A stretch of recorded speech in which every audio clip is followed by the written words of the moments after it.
Salut tout le monde et bienvenue sur cette nouvelle vidéo. Aujourd'hui on va parler du logiciel en ligne App Inventor, qui est un logiciel de développement d'applications Android qui permet de développer des applications Android tout simplement par un système de programmation avec des blocs, ce qui le rend très simple d'utilisation, et plusieurs autres systèmes qui vous permettront d'optimiser les temps de chargement ou d'optimiser ce que vous affichez ou ce que vous n'affichez pas au niveau de l'interface utilisateur. Avant de commencer, n'oubliez pas de vous abonner, de liker la vidéo et de la partager. Rejoignez également le Discord, le lien est dans la description.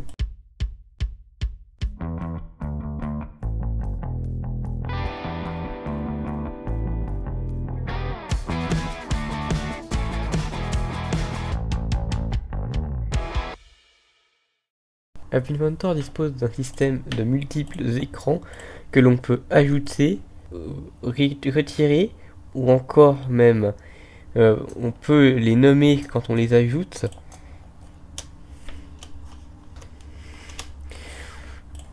Et donc ça nous permet de limiter les temps de chargement en chargeant plus ou moins les écrans et en séparant certains morceaux de l'interface utilisateur, ce qui peut permettre de mieux se repérer dans l'application. Attention cependant, il y a quelques exceptions au niveau non pas du temps de chargement, parce que qui dit écran plus chargé dit tout simplement que ça mettra plus de temps à charger, mais plutôt au niveau tout simplement du stockage. Vous verrez qu'il y a quelques fois où il ne faut pas non plus s'emballer et mettre 10 000 écrans. D'ailleurs, App Inventor limite le nombre d'écrans à 10, et au-delà vous avez un avertissement et cela peut occasionner des bugs sur l'application finale. Maintenant, on va s'attaquer aux composants de l'interface utilisateur mis dans User Interface. Donc là, dans User Interface, vous avez différents composants qui peuvent permettre différentes actions selon ce que l'on met au niveau des propriétés et au niveau du code, et qui sont quand même assez pratiques. Parce que sans ça, ce serait compliqué de développer des applications sur App Inventor, ou alors vous devriez coder plein d'extensions juste pour avoir quelques petits composants, et ça rendrait la tâche compliquée. Et le but d'App Inventor, c'est tout le contraire, c'est de permettre de coder des applications Android très simplement. Et donc voilà à quoi ça peut ressembler quand on n'a rien ajusté, quand on a juste les paramètres par défaut. Maintenant voilà à quoi ça peut ressembler quand on a juste certains paramètres. Là je les ai pas tous ajustés, c'est juste pour faire un exemple. On va maintenant parler des éléments de layout d'App Inventor qui permettent par exemple tout simplement d'afficher ou de ne pas afficher un certain nombre d'éléments en fonction des paramètres que l'on met. Par exemple là vous voyez ce que j'ai mis, vous pouvez voir ce que j'ai mis dedans, et là on n'y voit plus. Donc ça, ce paramètre, ça permet aussi de changer la disposition de certains éléments en fonction de ce que vous choisissez. Vertical arrangement, il y a ligne verticalement, horizontal arrangement, il y a ligne horizontalement, et table arrangement, ça dépend de comment vous paramétrez le composant, parce qu'en fait ça gère les colonnes et les lignes. Et donc vous pouvez vous en servir pour plusieurs choses. Chaque composant a son intérêt, et même s'il y en a qu'on va plus utiliser que d'autres, mais c'est comme ça et c'est très utile, surtout quand vous avez besoin de mettre beaucoup de choses sur un seul écran mais que vous ne voulez pas tout afficher. On va maintenant parler des composants médias d'App Inventor. Donc par exemple nous avons Camcorder qui sert à enregistrer de la vidéo, Camera qui sert à prendre des photos, et d'autres plus ou moins compliqués à utiliser. Mais en tout cas, attention à la configuration, par exemple du Sound Recorder qui nécessite, si j'ai bien compris, un fichier déjà créé pour fonctionner. Et sinon, il faut des déclencheurs pour utiliser les composants médias généralement. Donc il vous faudra un bouton pour déclencher une action sur un de ces composants, donc vous aurez toujours besoin de User Interface. Attention cependant aux quelques exceptions que l'on verra plus tard. App Inventor dispose également d'un système Drawing and Animation, mais qui va plutôt servir pour faire du développement de jeux vidéo App Inventor, donc ça on ne va pas s'en occuper. Il y a aussi Maps, mais ça c'est plutôt pour les cartes, et ça peut-être un jour dans une vidéo très détaillée et vraiment focus sur le sujet. bon, mais bon, pas aujourd'hui.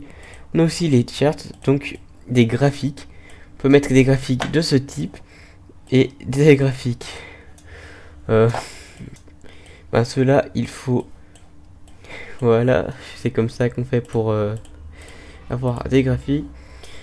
Mais après, il faut y configurer, et ça, c'est pas le sujet de la vidéo, c'est vraiment App Inventor global, donc on va pas s'en occuper. Ensuite, on a les sensors. Alors eux, très utiles, je m'en sers beaucoup dans certaines applications, parce que je m'en suis déjà servi, et en vrai, ils ont pas mal d'utilité. Ils peuvent être utilisés comme déclencheurs d'action, ou comme condition.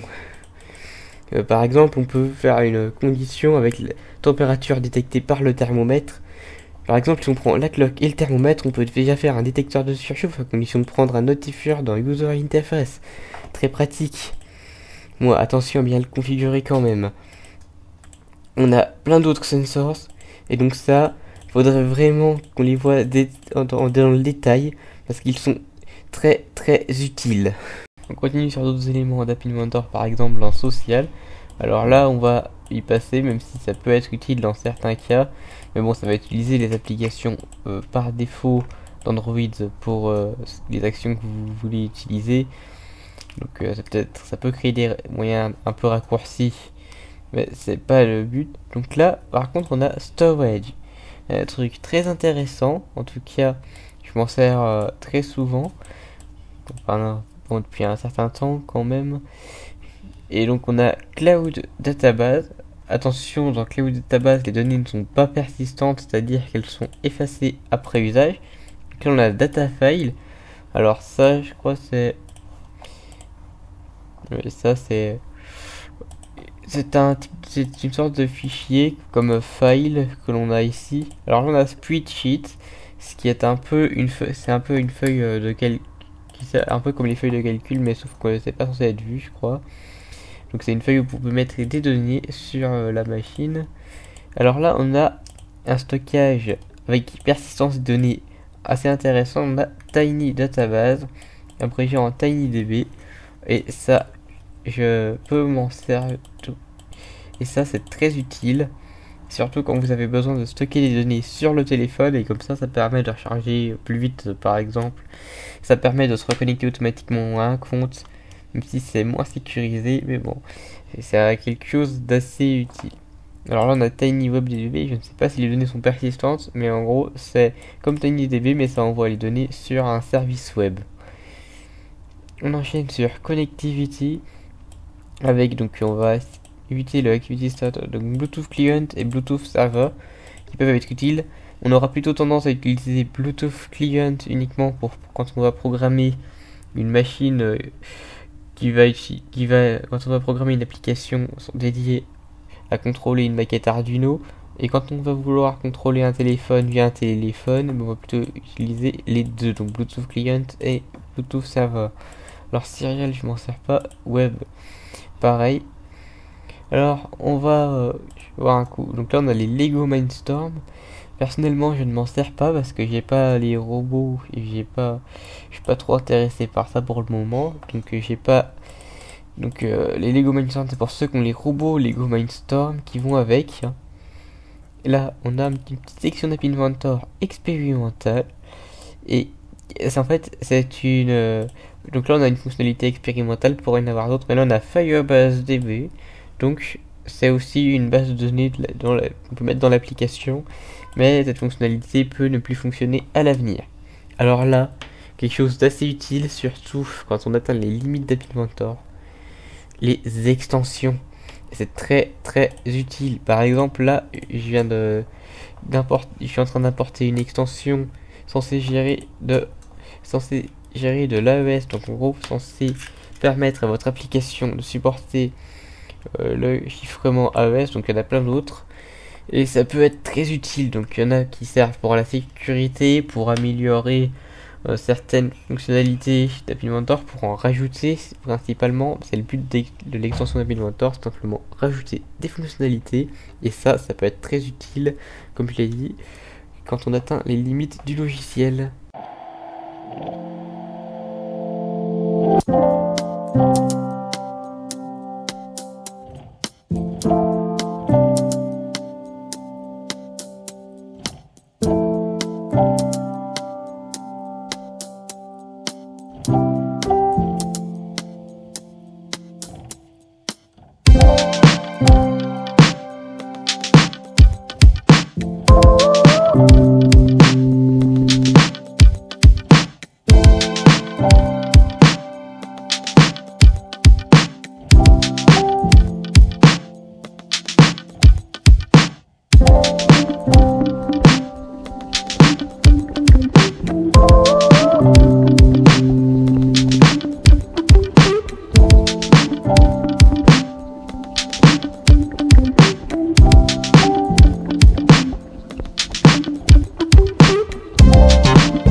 Voici une interface utilisateur une fois à peu près finie.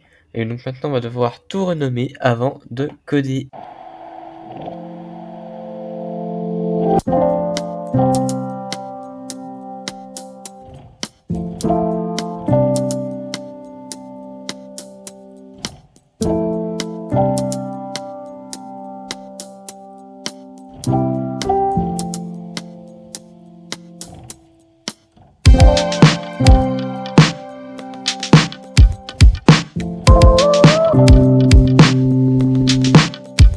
Maintenant, on va commencer à coder dans un bloc. Sachez que de renommer les composants n'est pas obligatoire, mais c'est beaucoup plus pratique. Donc là, on va commencer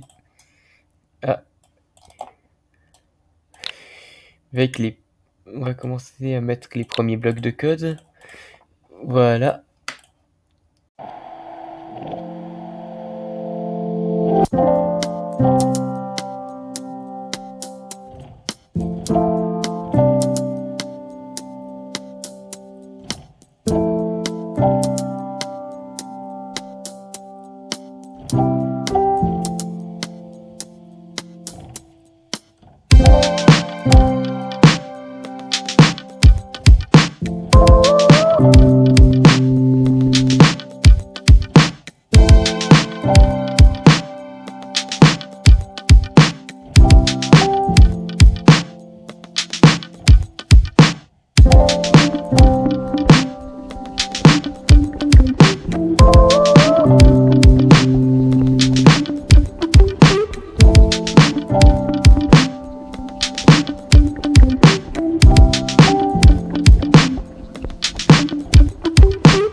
On lance la machine virtuelle.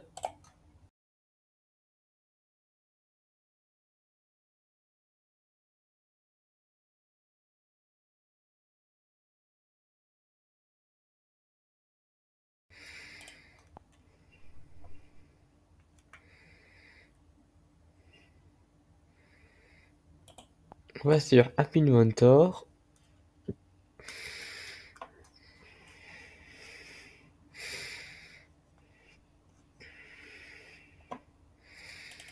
On ouvre le projet. On attend un peu que ça charge. On va dans Build, androidapp.apk. On attend que ça compile en entier.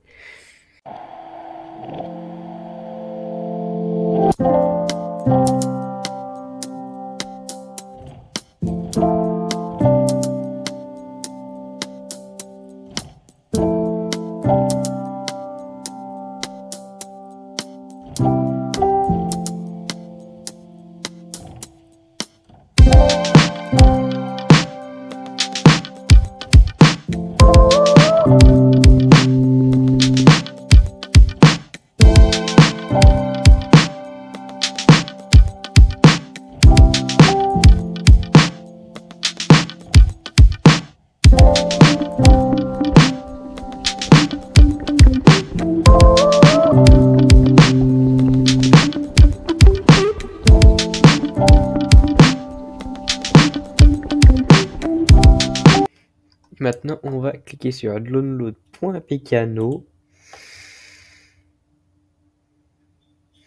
Alors là, on va mettre télécharger quand même. Ouvrir. Installer. Et comme l'installation est très rapide, je vais pouvoir ouvrir. Et théoriquement tester maintenant. Donc là, je mets mon pseudo.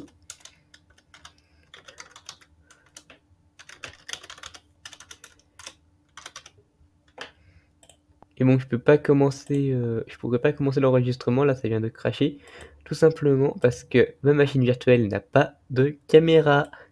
Et ça, c'est un peu le seul problème que vous pourriez avoir éventuellement avec les applications Android, enfin un des seuls, parce qu'il y en aura peut-être d'autres avec le Bluetooth, mais ce n'est pas grave, les machines virtuelles Android ont quand même leur côté pratique pour développer des applis sans avoir besoin d'être équipé en matériel Android, donc ça peut être utile, mais il y a quand même une contrepartie.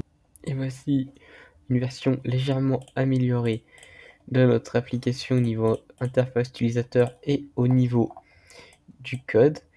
Donc si vous voulez y voir, je vous mets le lien en description, le lien galerie vers la galerie App Inventor, c'est à préciser.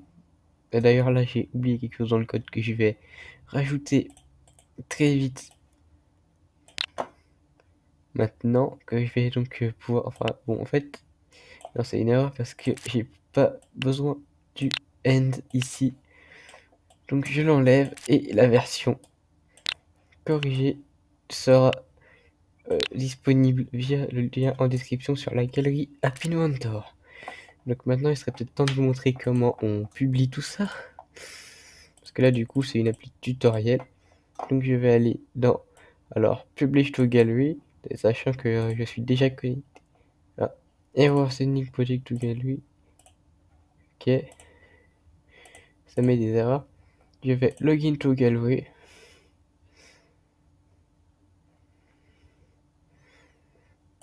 Apparemment ça va. Et je vais faire Publish to Gallery. Error. Voilà. Apparemment.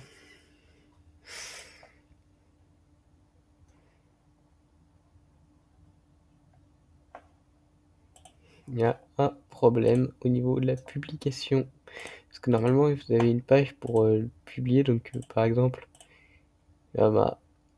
pareil avec celui-là ou celui-là. Voilà, ça marche d'un seul coup. Donc, je vais retenter. Erreur. Ça m'étonne. Je vais refroidir la page. Et je vais retenter ma chance. Erreur, tout le temps erreur. Voilà, je ne comprends pas ce qui se passe.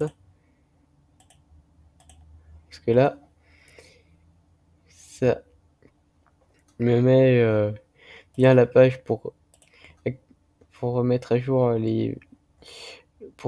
les projets qui avaient déjà publiés, mais là ça refuse que je publie celui-là. Voilà, ça refuse. Donc quand vous voulez publier un projet à la galerie, vous cliquez sur Publish to Gallery. Après l'avoir sélectionné, vous mettez son nom. Alors vous mettez une description, Credit, More Info, Image File. Donc là vous mettez un fichier image, donc logo du projet.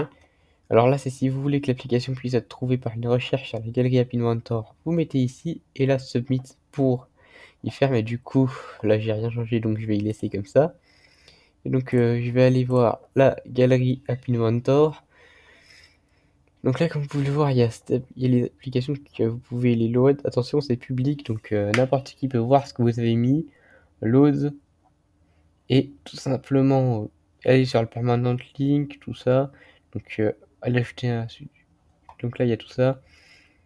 Il y a tout ça, donc je peux le load, donc récupérer le code.